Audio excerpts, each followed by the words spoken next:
কামৰূপৰ এগাচুৰিতে বিশ্ব শান্তিৰ বাবে মহাৰুদ্ৰ যজ্ঞ উদযাপন তিনিদিনীয়া বৰ্ণাঢ্য কাৰ্যসূচীৰে শ্ৰী শ্ৰী অগ্নিবাণেশ্বৰ দেৱালয়তো মহাৰুদ্ৰ যজ্ঞ উদযাপন শুৱালকুছিৰ পৰা লিপাংকৰ ঠাকুৰীয়াৰ ৰিপৰ্ট ইছা 24x7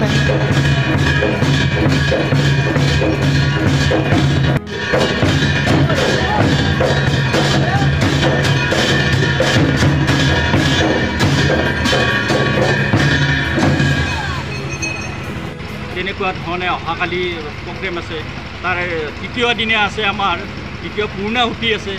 আৰু অহাকালি আছে আমাৰ যিখন আমি এখন স্মৰণিকা উলিয়াইছোঁ সেই স্মৰণিকাখন উন্মোচন হ'ব গতিকে আমাৰ বিভিন্ন তিনিদিনীয়া বৰ্ণাঢ্য কাৰ্যসূচীৰে আমি এই মহাৰুদ্ৰযজ্ঞৰ আমি আয়োজন কৰিছোঁ আৰু আমাৰ এই মহাৰুদ্ৰযজ্ঞৰ আয়োজনৰ আমাৰ এটাই কথা যে আমি ৰাইজৰ মংগলৰ অৰ্থে বা বিশ্ব শান্তিৰ কাৰণে আমাৰ ৰাইজক যাতে ঈশ্বৰে ভালে কুশলে ৰাখে তাৰ কাৰণে আমি এই যজ্ঞৰ অনুষ্ঠিত কৰিছোঁ আৰু আমি